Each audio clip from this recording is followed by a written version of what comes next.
a rare insight into why Max Verstappen is almost impossible to imitate. F1. Five-time Grand Prix winner Verstappen has spent a lot of time over the winter competing on online racing platform iRacing, joining forces with the crack Team Redline operation. Having previously held the world record around the Montreal circuit in an LR Formula 3 car, last week Verstappen set the fastest time in the same machine on the Charlotte Oval and the Brands Hatch Grand Prix track. While a clip of Verstappen crashing into a fellow online racer has recently gathered attention, Redline's video of that record Charlotte lap offers a much more legitimate insight into what Verstappen is doing online and what it tells us about the 21-year-old. Kirchhoff, a Redline driver, manager, describes his friend as breathtakingly fast online and now capable of beating the established order.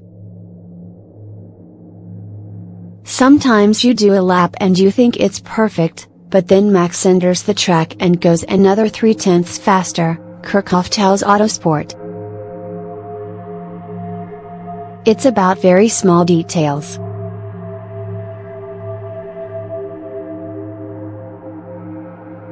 The fact that he manages to do that last bit of fine-tuning, probably also was the reason why his former teammate Daniel Ricciardo, who was completely trashed in qualifying last year, became so frustrated.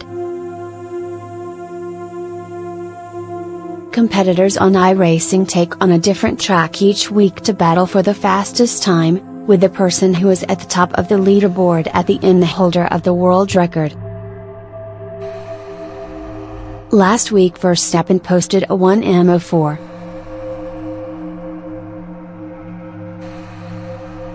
Every corner is very tricky and it is a very bumpy circuit, says Kirchhoff, who trains Formula drivers in a pro simulator and works as an engineer for MP Motorsport.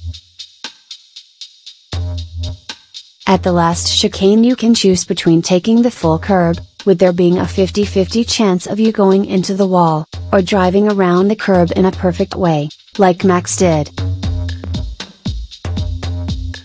But that's such an incredibly difficult thing to do.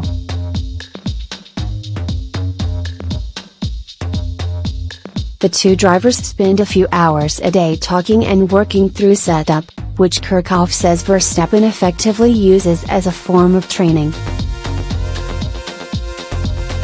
While the sim racing experience does not correspond completely with reality, the process of tailoring the car to the needs of a driver and using telemetry is a valid exercise.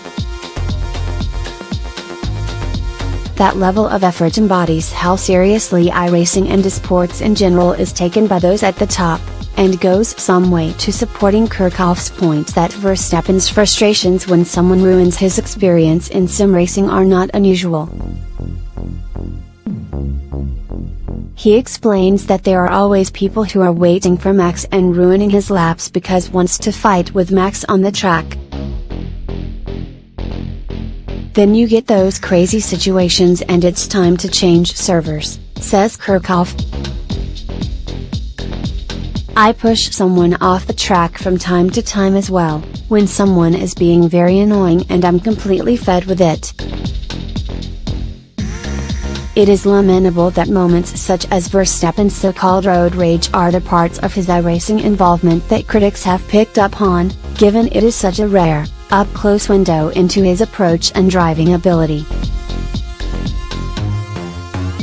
Verstappen's emotions have boiled over in F1 at times, such as last year when his frustration at losing pole for the Mexican Grand Prix was obvious, but this is often channeled into virtuoso race performances. That intensity remains in online competition, where Verstappen's determination to be quickest, and desire to put the effort in to achieve that, remains extremely high. Everything about his driving is so tight, says Kirchhoff. It is very difficult to keep up with him,